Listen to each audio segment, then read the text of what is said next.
and into the next life with Drew and me, Bradford Davis. Hell yeah. Best intro to a podcast yet. And welcome to the Drew and Me podcast where we talk about music, we talk about movies, and we talk about whatever else we want to talk about. And today we are joined by Philadelphia comedian Bradford Davis. What's up? And we're going to jump right in. Bradford, what is your if you had to pick a favorite movie, what would your favorite movie be? A favorite movie is tough. I tend to like watch a movie like once or twice and then never watch it again. But one of the ones I've seen over and over again, and I always love it, is Stranger Than Fiction. Ooh. Yeah, it's Will Ferrell in a more like kind of serious role, and I definitely like seeing comedic actors take on serious roles. I think there's something a little bit like more like raw there. Um, yeah, but that's definitely my favorite. Yeah, that's a good call. Like people say they really like Jim Carrey in The Truman Show and like Sunshine and the Spotless Mind. Like Absolutely. there definitely is something to like a comedic actor showing their range. Yeah, like yeah, I love seeing Will Ferrell when he's not just doing his shtick. Like Yeah. like obviously his comedy style is very funny. He has a really successful career. I think Blades of Glory might be my favorite Will Ferrell movie, but That's a good pick. um let's see. So yeah, I've seen Stranger Than Fiction once, Okay. and I remember Dustin Hoffman. I remember Will Ferrell and Maggie Gyllenhaal having like really good chemistry. Um, Yeah, Dustin Hoffman in that role. I mean, he's one of the most believable characters because it doesn't feel like he's playing a character. He's just kind of there, no, and it's like, oh yeah, yeah, that's that guy. Like you would run into that guy on the street and never know it. yeah. He plays a lifeguard at the swimming pool, right? Yeah, and I believe he's also like a collegiate literary professor, and that's part of the Yeah. reason why Will Ferrell seeks him out because he's like, I'm hearing this narrator in my head. Like, can you help me figure out what she's narrating? And he's like, oh, yeah, okay, well, if it's this, it's this. If you're hearing that, it's this. So he has to like write everything down and give the clues to Dustin Hoffman. And Dustin Hoffman's like, oh, okay, so it's this kind of story then. Yeah, like he acts as a really good like spiritual guide. And Yeah, yeah. I think that's great. Y y I'm gonna have to watch it again. I have Right just seen it once. on. I really And liked like Maggie Gyllenhaal in it too because she plays the kind of like hipster small business owner worker. She's got that like half sleeve tattoo. I was like, oh, Maggie, demean me when I buy something from your store. Whoa. yeah, like I was thinking I kind of want to go to the bakery she works at, or like Right? that's like a place I want to go. So, Yep. um, yeah, and then Queen Latifah is also in the movie. Yeah. Um, Yeah. she's like she's trying to help Emma Thompson write the book about Will Ferrell. So Yeah. Yeah. She's trying to make sure Emma Thompson like stays on deadline and everything. And she's funny too. I think that's one of the first movies where I've seen Queen Latifah acting where I was like, oh yeah, nice. Like didn't know. Didn't know this was up your sleeve, Queen Latifah. Hell yeah.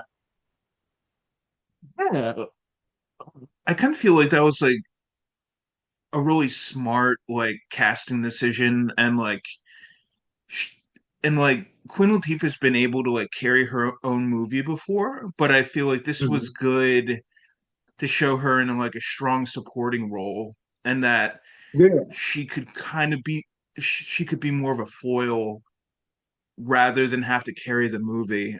Because like I feel like when she has to carry a movie, like she's under a lot of pressure and she feels like a need to like go like way over the top. And like Yeah. I feel like that's fine, but it's just not really this type of movie. Like this type of movie, it's like her performance is like more subtle. It's kind of Yeah. more on par with like the other characters, and I feel like that's really great. At the same time, definitely a guilty pleasure for me would be the movie Taxi. Have Okay. you seen Taxi? Not recently, but yeah, yeah. Um, yeah, like I'd say like I like try to revisit that one ev ev every once in a while, but it's not really one that I try to come back to like a ton. So, Okay. Well, you mentioned but those the Jim Carrey movies where he's more serious, yes, like Truman Show and Eternal Spot or Eternal Sunshine. I love those yes, movies. That is Truman Show is great too because he does yes, get to be a little silly. Eternal Sunshine, that's the emo hipster kid's favorite, right? You know, yeah, that's the yeah, if you work at Zoomies, that's the one you bring a girl home to your parents' house and you're like, oh, I have this movie. I don't know if you've ever heard of it. I've seen it like once or twice. Like, yeah. I should probably try to watch Sunshine Spotless Mind again because like that's also one I've only seen once, and I watched it when I was in high school, and yep. yeah, I didn't really get it. Like I got that they're doing something really like special to his mind to forget all the memories about this girlfriend. And I thought the plot was really interesting. I guess maybe it was the direction that didn't quite do it for me because I kind of felt it was very loosely directed, and I was having trouble kind of like maintaining focus on the movie just because it's pretty subtle for all the information it tries to unpack. Yeah. Like I feel like it tries to explain a, a really complex concept, but it doesn't spoon feed you. Like it just kind of happens. So Yeah, yeah. And again, like that's the hipster makeout movie. So I would invest too much into it. There's probably smarter films for us out there, right, Drew? And I know that because um I was a hipster and I tried to make out with girls during that movie. I was like, whoa, does this make me intellectual? I don't know. I guess that's for you to decide. um yeah, like yeah, I totally agree though. Like I feel like that's a movie that you can bring up in like hipster circles and you Oh, can get oh Greek cred yeah. for it. Yeah, like but I'll probably try to watch it again because I think I'll probably get it more because I've kind of like gotten more into movies, especially like the artistic kind of like the art house movies. I've gotten more into that later, and I feel like it's kind of an artistic film that y you kind of have to get it. So, Yeah. and that was actually kind of the same way when I saw the Truman Show. Like, yeah, I've seen the Truman Show probably like 5 or 6 times. And first time I saw it in the movie theater, I was like 7 years old, and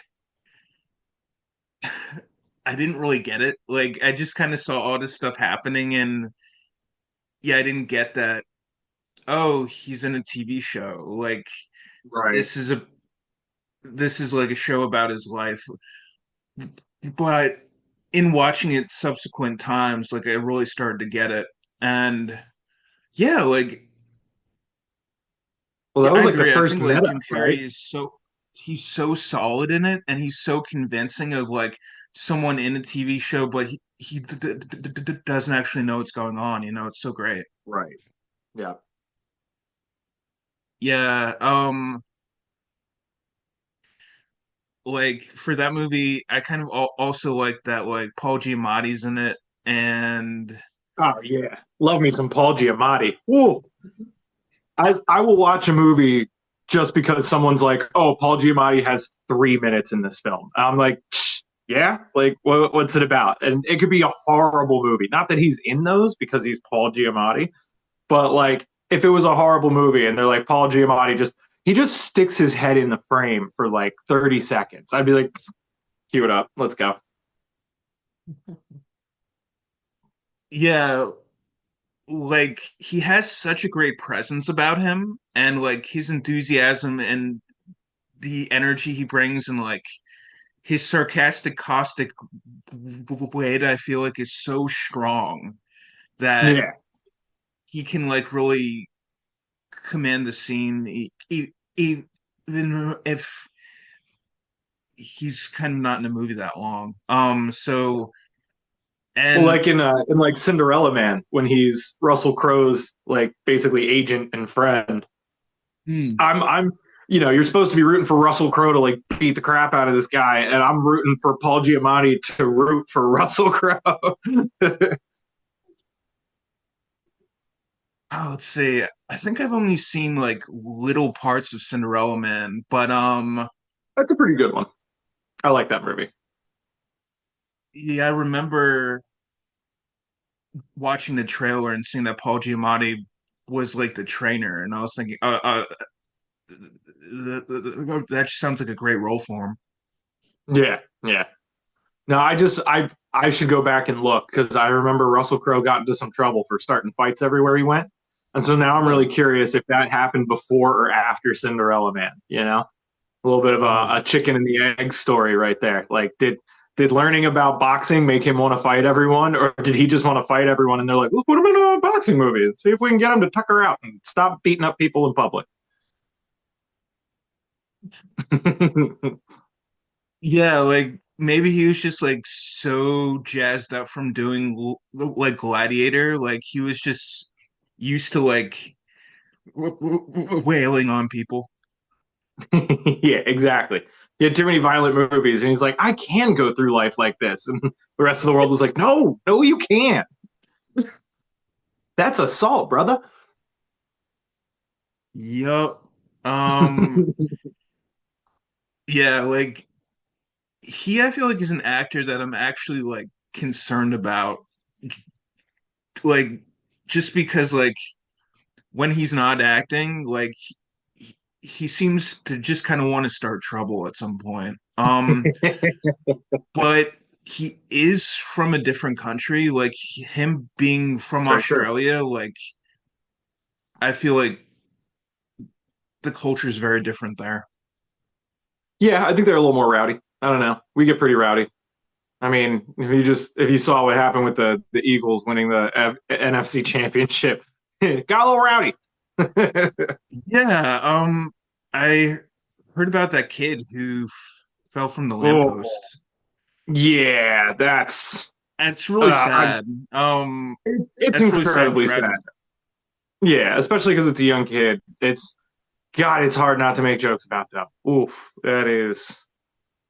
I mean, he was going to school for gymnastics, and it's like, no, come Oh, on, you can't cue me up like that. It sounds like we're doing like the weekend update with SNL or something over here. We can't. No. yeah, like I remember when the Phillies won the World Series in 2008, and their was a car that exploded in the parking lot. So Oh yeah. Oh yeah. Oh, those they were, and what was so crazy is that was when they like postponed the game because it was raining so hard, and mm, it looked for all the world like the Phillies were going to win it. And then, of course, next game, they're like, oh, we're going to play like 2.5 innings, and the Phillies won it.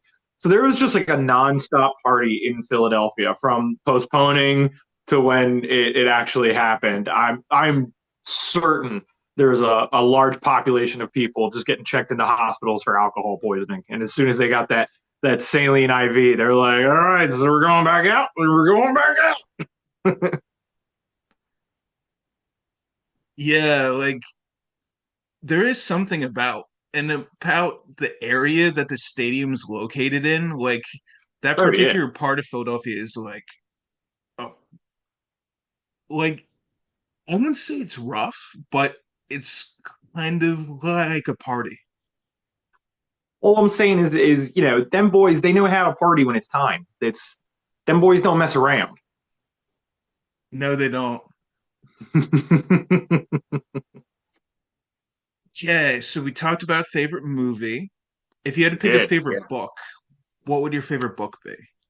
Oh, this is easy because I don't read. I've read a handful. I mean, probably can count on one hand the number of books I've read. Definitely can count on one hand the number of books I've read since college. And there's one that I go back and I read all the time, and it's called The Music Lesson, and it's by Victor Wooten. And part of the reason why I like it is it's short. I think it's like 200 pages.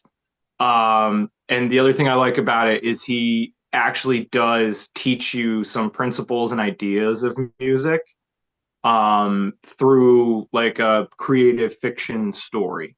I've been playing music on and off for 20 plus years at this point, and to see music explained from a different avenue instead of like just a straight up this is the theory, this is how you do it, this is what it sounds like, to have someone explain it creatively and put things in different ideas and sequences is really cool. And it's a fairly interesting story. In fact, the resolution of the story had me like kind of mind blown the first time I heard it. I was like, whoa, like, someone was definitely on drugs when they were putting this together, and now I feel like I am too. So thank you. But yeah, I highly recommend it. It's a fairly short read. If you know anything about music, you'll appreciate it. If you don't know anything about music, you'll be like, oh, that's kind of cool. Yeah, sounds great. So, is it like an overview, or is it just like the feel of music, or does it highlight like how to play certain instruments, or like what certain instruments like mean? So like the kind of premise of the book is you're looking at life through the eyes of this musician who's plays in like a lot of like cover bands and small bands, and he's the kind of guy who's very talented. You tell him, hey, give me blues in E, and he just like, yep, got it.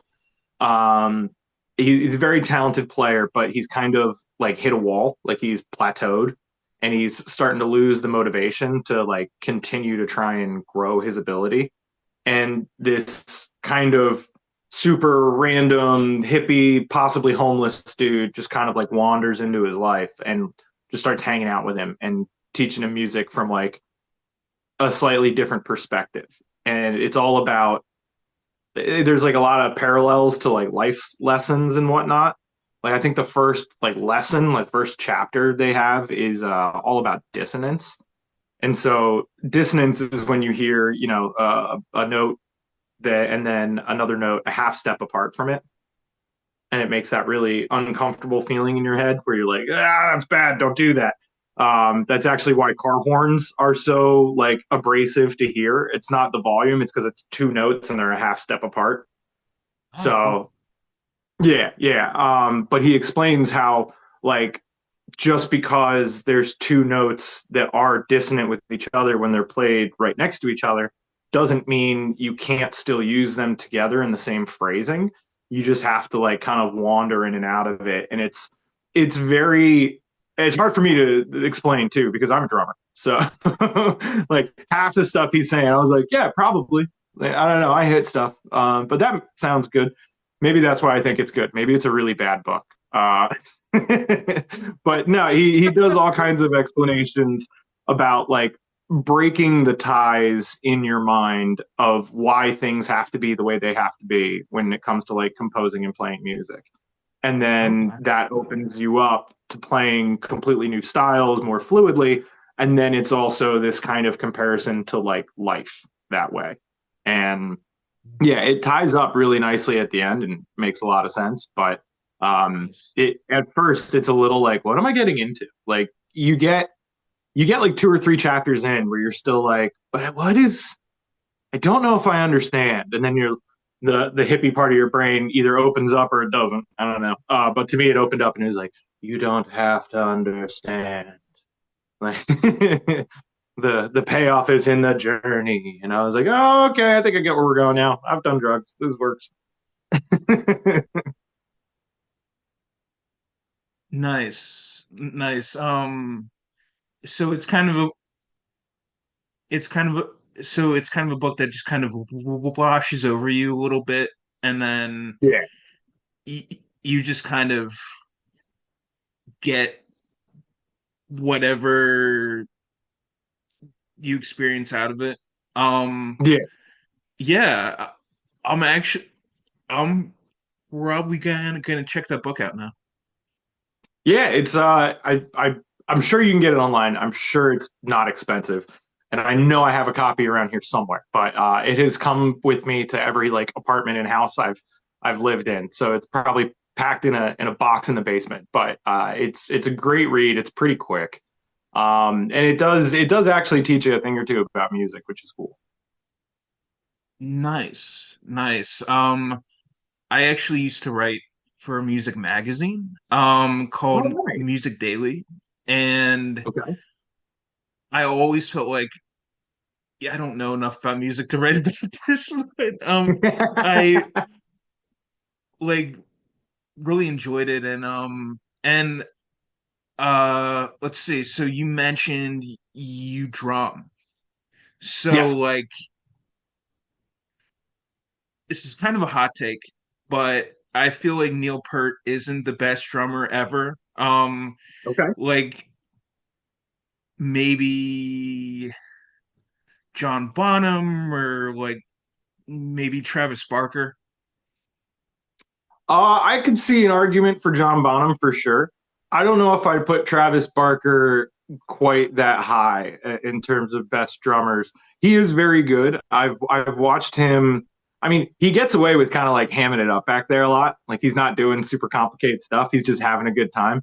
And as someone who did a lot of that, that's the most fun way to do it. That is like hammering your head into a wall so you can play a song that's in like, oh, it's in 9/17 and no one can count it but me, and all my hands and my feet are doing different things at the same time, and if you sneeze then you'll never learn how to play the song ever again. You fall out of the groove once and it disappears.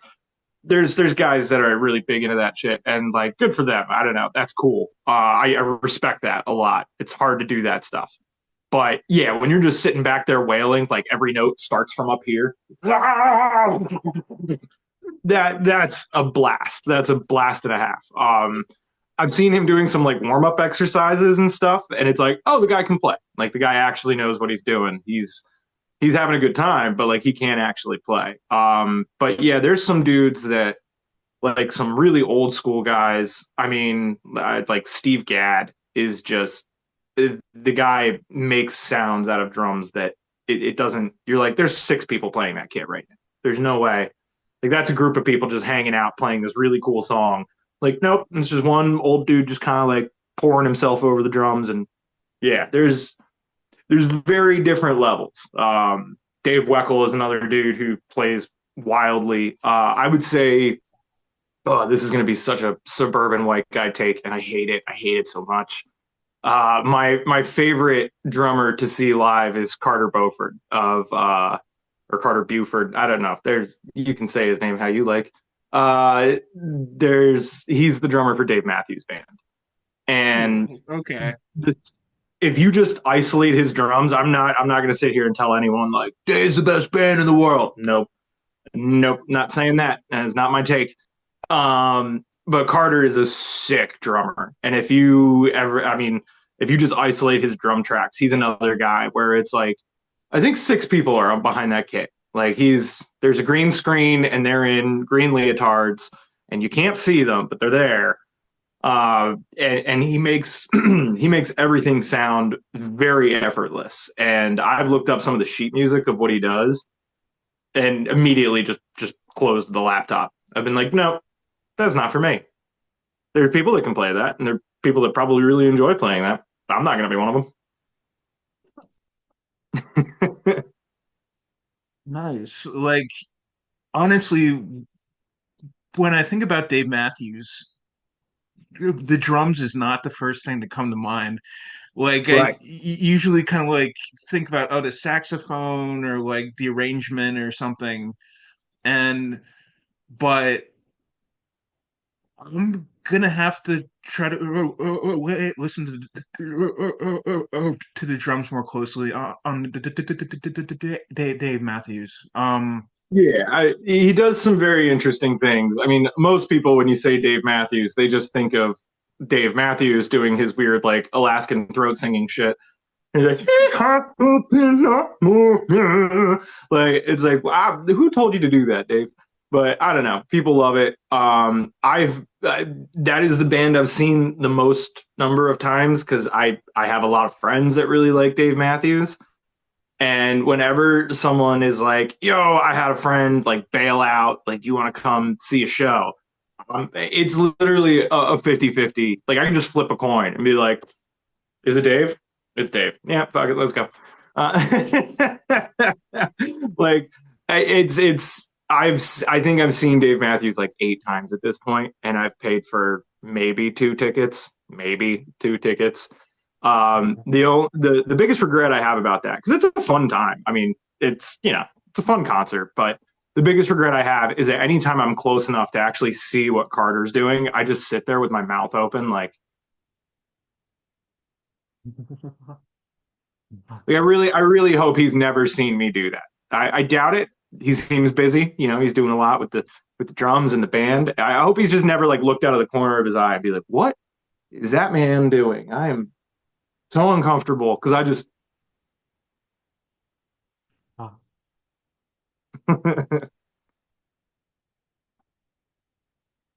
Yeah, like I remember that I went to a garbage concert, and I think I was like standing like too close to the bassist, and so at some point like he went like that or something, and like I feel like it was just like part of his aesthetic and like part of his like on stage persona. I don't think he actually thought I was too close, but yeah.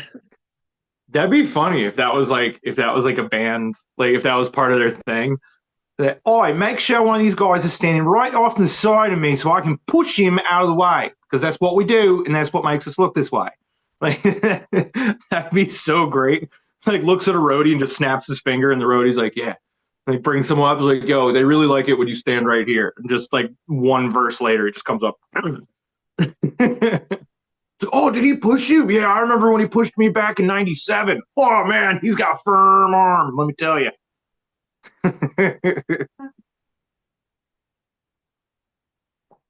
Yeah, and like I'm just kind of like thankful that like yeah, I'm into like alternative and like shoegaze music. Like I'm not really into like heavy like death metal or something. So I haven't gone to like a Lamb of God concert or something like that. Like, Yeah, I saw Killswitch Engage at the Warp Tour when I was a teenager, and I didn't know what a wall of death was. And that's when they split the crowd right down the middle, just like 20, 30 feet apart, depending on how big the area is. And then when he says like go, like you just run at each other at full steam. It is terrifying, and no one. I don't know why it's a thing. I don't know. It doesn't sound smart. It sounds less smart now that I'm saying it out loud. But yeah, I had no idea. And like again, I was like a scrawny teenager, and all of a sudden, just there's no one standing near me, and I was like, "What? Why are we leaving? Is the show over? They're still playing. Why are we? What's going on?" And this dude, like this like Jersey dude in a wife beater, just grabs me. He's like, "Come on, little buddy, I got you." And I was like, "Oh, cool! Like there's an adult that's going to help me out of this situation. That's great." And so we're walking towards the wall, and we get into the wall, and he just spins me around and puts his hands on the backs of my shoulders. He goes, "No matter what, man, you just got to keep running." I was like, "What? Like, where are we running? There's people over there. Are we going to run into them?" And he's like, "Just keep running, little brother. I'm going to get you out of this." And he just used me as a battering ram. Yeah. When the walls collapsed, he was just like deflecting people off of me, just giving me multiple concussions. I was just like sorry, I guess. It was it's a fun way to learn how to go to metal shows. You just get used as a human shield. It sounds like terrifying, but also like kind of fun too. Yeah. From the parts I remember, it was a great day, I think. Mm, nice. Let's see. So we're actually running out of time. No worries. But if you had a favorite TV show, what would your favorite TV show be? That is tough. There's a few, but I think I got to go either 30 Rock or Arrested Development. Whoa, okay. Yeah, the I've writing on only those is just seen bing, bing, bing. okay. I've only seen like bits and pieces of 30 Rock, but I saw most of Arrested Development. Like I saw the first three Mhm. seasons and then like Those are the good half ones. of Yeah. season four because I felt like the tone of the show had changed. Yeah, it gets a little harder to be a diehard fan at that point. But it's a very fun show. I think if you like Arrested Development, you'll like 30 Rock. It's similar with the character Okay. development and like how quickly Okay. it is. Okay. I can totally get behind Tina Fey. I think Oh like yeah. Tina Fey is like Whoa, Drew, is that a s- confession? like she's so funny and she is like such great comedic timing. Oh my god. And I can I can warm up to Tracy Morgan. Yeah. Well, I mean, he's almost playing a caricature of himself. I mean, he is playing a caricature of himself the entire time, and it's fun. Mm, nice. Is it a show about a TV studio? Oh yeah, it's like 30 Rock is where they film SNL. So Hmm. yeah, Okay. yeah, it's a little meta. It's a show about a show, but totally worth it. It's very funny, and it's Alec Baldwin being very funny and not shooting anyone. So it's worth it for that. Yeah. Yeah, I kind of hate that he's like synonymous with that now because Yeah. like but kind of pretty careless on his part though. It's definitely a tough punctuation to put on your career. Like everything, the ups and downs, the phone call with his daughter, the political spats and whatnot, and all that, and then to be like, okay, I think he's like back in our good graces, and it's like, oh, he shot a person. Like, yeah, And the person died too. So yeah, not. It's one thing if they survived, and she didn't. So no. tough, tough one, Has Alex. he done anything since then? Um, I mean, other than like go to court, nope.